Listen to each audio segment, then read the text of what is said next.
Battlefield 2042 is 90% off right now on Steam, so I decided to pick it up for around $8 Canadian, and I wanted to see where the game was at about 3 years after launch. It's no secret that Battlefield 2042 was arguably the worst first-person shooter launch of 2021. We had the three big ones coming back to play. Halo Infinite, which also launched to some good reviews, but overall, we know how that went. They absolutely just ruined the game.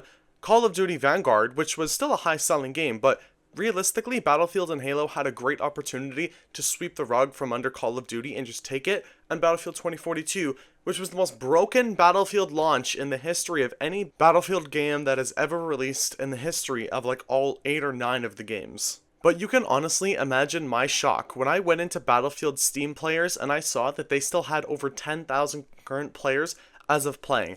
I was actually amazed by the amount of people who were still playing this game even years after, and they even had a 100,000 player peak, but that was like last month when they had a free-to-play weekend going, and I mean honestly though, for their all-time peak to be from a free-play weekend, from people coming back and trying out the game again, it's awesome because they just breathed new life into the game, so it's good to see that there are still thousands of people playing on PC. But what I wanted to look at is what DICE is actually doing to continue to support Battlefield 2042, so I actually did go to their website and I took a quick look at their community calendar and at the front page of what they're showing for this game. So here's the Battlefield 2042 Season 7 Turning Point website. You can play Season 7 now, battle for Earth's most valuable resource. There's no holding back for your squad as you deploy on a new map focused on suburban combat and revisit a fan favorite, Stadium. Gear up with new hardware, use destruction as your ally, and jump into battle. They have their Season 7 Battle Pass. Stadium has been brought back by popular demand with a revamped, battle-torn look. Give it all or nothing in the intense combat. There are tons to learn in Battlefield 2042, Battlefield 2042 Elite Edition. The one thing I like to focus on here is their actual community calendar. So if we take a look and go through their calendar, they have a bunch of stuff. So their current experiences, and they actually have this changing a lot. The current one right now is Breakthrough from June 25th to June 2nd. Now, I actually don't know like really what this is. So they have Conquest, Breakthrough, Rush, Team Deathmatch, and then Battlefield Portal, which is like where they bring back their older games, which I actually kind of like. This map, I mean, it's like they have their like community, like all this like experiences where like they have all these challenges for players, but right now it just seems very basic. I don't know, it just seems like, look, we have all these different challenges you're able to do, but it doesn't seem like, you know, when's our next update or something like that. I don't know, like I'm just looking at this like just for the first time now, and like it seems very bare bones. It just seems like something they didn't put a lot of effort into when it comes to their community calendar. And if we go back down, the read report, in-rose update from the journalist, latest news. So they have their most recent update, which was this month really, or last month, like about a month ago. And yeah, this was their last big patch they had in June. I mean, the game is still being supported to my surprise for Battlefield 2042. I didn't expect the season to go for the game, sorry, to go this long. Like for the season to be called Turning Point is just like, okay, look, this is the point where Battlefield can really come back, and for the Steam players to be as high as they are, I mean, it still is pretty cool. And honestly, overall, after looking at the website, it was very bare bones. They had the community calendar, but all it really did was show challenges for the community. There wasn't a roadmap for what was coming in the future. There wasn't any like big content trailers or anything. It doesn't seem like DICE is putting that much effort into this Battlefield game, even though that is exactly what DICE and what 343, for example, have been dealing with for so many just years. They release a game which is buggy, broken, and not in a good state. They fix it, bring it to a good state, but the majority of their development team is already working on the next game. So the game that they have that everyone is happy with now gets abandoned because they're working on the next game, and the cycle repeats. 343 did it with Halo 4, 5, and now Infinite.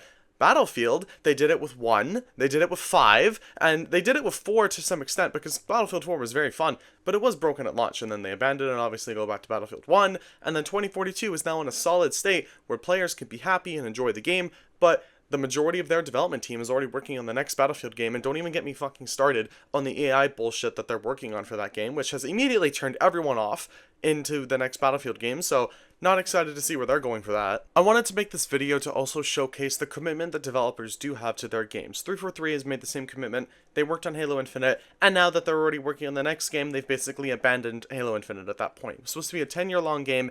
They launched it. We're what, 3 years into the fucking Halo Infinite lifecycle, and they have done fuck all with it, realistically. They've really shortened the amount of content we're getting, and now Battlefield, 3 years into its life cycle, is actually pretty solid. For the few hours that I've been playing Battlefield, collecting footage, just playing all the maps, I've actually really enjoyed my time. I can't play on mouse and keyboard because I just suck dick at it, but when I plug in a controller, I go fucking off, man. I'm just going crazy, I'm getting all the kills. When I use the correct guns that I like using, I just go off. I do, to this day, still kind of like the customization system where on the field you can customize your guns. It's probably, for me at least, one of the better features that Battlefield 2042 always had. I always did like, just on the fly, if I need to switch a scope, I can just do that in the battle. Makes it a lot easier instead of me having to die or respawn, go get a new scope, try it out, and I'm able to mix and match on the field. Makes it a lot more fun and engaging. If you're watching this video and with the thought process of, look, should I play Battlefield 2042 this year? You know, should I pick it up? It's $8 Canadian right now. For any kind of big multiplayer first-person shooter, I would have to recommend yes. If you have some friends, it's also fairly cheap if you get a squad of 4, just under $30 for a good experience like this. You can have fun, but there are some glaring issues that I also need to talk about in this video because there have been some massive matchmaking issues that are still prevalent in the game and just issues with certain weapons and with balancing that is still in this game even 3 years later that we need to talk about. Okay, for one, I wish I had this recorded and I thought I was, but apparently my OBS wasn't working when I was actually doing this. The matchmaking is like pure dog shit, okay? So I was literally joining into games and it kept kicking me out and I was really confused why. I did it like 6-7 times until I restarted the game and then everything was good, but I was really confused on why it wasn't putting me in the game. So I would go into the loading screen and it would throw me straight back into the actual like menu, right, where you have to go into a new game. It did that for like 10 minutes and I had to restart the game. I was really confused.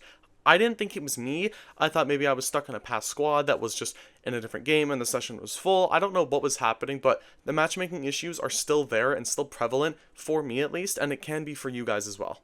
Another balancing issue I think needs to be fixed is the riot shield that one of the operators can have.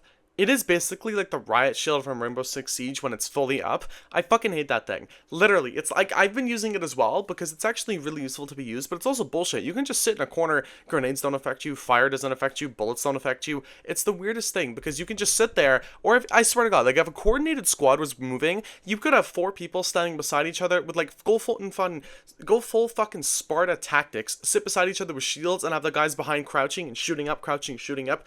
That could be a realistic, like, system for people to actually do. If, like, 8 people coordinated an attack like that, that would be broken. The shields are broken in the game. I use them because, yeah, they're fun, but it's a balancing issue that I think needs to be worked out because I feel like in Rainbow Six Siege, if I hit the riot shield or if I shoot it enough times where the shield gets pushed off the guy because he can't handle the pressure on his arm, then other players have the opportunity to kill a guy in the riot shield instead of the guy just sitting there fucking chilling, you know, just whatever. One more thing, and it's kind of like a really big issue, especially for a game like Battlefield, is the map rotation. I played for about 2-3 hours. I only played on like 2 maps. I was really disappointed. I don't know if it was the version of the game mode I was playing on, or if it just was only giving me 2 to 3 maps, but it was really disappointing because I want to check out all these maps. I played Stadium, and I played this fucking weird battleship one where you're on this like carrier or wherever it was, or if it was like a facility. It was a cool map, don't get me wrong. It's like perfect for a 32v32 scenario. I was really getting some kills. I was dying a lot, but I was also going off. It's just, I want to play on the other maps. Like, where are my other maps, man? Like, I swear to God, aren't there like 20 maps in the game now? Why am I only getting restricted into 2? Like, I'm playing for a while. I'm playing a decent amount of game modes. I don't know. It's just I was not getting different maps other than the 2 or 3 that I actually got. And one more little incy thing before I move on is the game modes as well. There's like 6 game modes, and like 3 of them are just rehashes and just reused and just switching the amount of players that are playing in each game mode. It's disappointing. Like, they have Deathmatch, they got Conquest, and then they have the fucking other one, whatever, the big map one. I want to see some like other kinds of game modes in Battlefield. I don't know why there aren't more other than like the 3 to 4. They also have Portal, which in my opinion is like the best fucking map, not the best map, the best game mode in 2042 because it just takes the game modes and gameplay and maps from the older games and just brings it into the new engine, which I really enjoy. I mean, I loved playing Portal when the game first launched. It was like the only way you'd get me into actually playing Battlefield. So add some more game modes of DICE if you guys are actually planning to continue with 2042, or if you are just going full on moving with AI and your bullshit with your next Battlefield game that I promise no one will be buying if they go full AI with it. And before we end off the video, I do have to reiterate this one more time. These fucking game studios have to stop releasing the game broken, like for Battlefield, and like a great example, Halo Infinite, with a lack of content. Stick with the game for several years or many months, really pushing the game out, bringing it to what it needs to be, and then abandoning it for the next project because you took too long to fix the game. They've done it so many times. 343 is notorious for it. They've done it 3 times in a row now. They keep rebooting Halo every time, thinking that what they made was the issue, when the issue is the lack of content and the lack of what the players wanted. Halo Infinite is what the players wanted. It just had a lack of content. Like, it just, the cycle needs to break at some point, and I swear to God, if the next Halo game, the 4th in a row, if the next Halo game especially has the same issues where they just don't release it proper with enough content, and if Battlefield does this again too, they're gonna kill their franchises because they can't just properly release a Battlefield or a Halo game. But that's all I have to talk about in this video. Let me know if you guys did enjoy. If you did, consider leaving a like, sharing, commenting, and subscribing if so choose to. Let me know if you want to see more Battlefield content like this. Thank you all for watching, and I'll see you guys in the next video.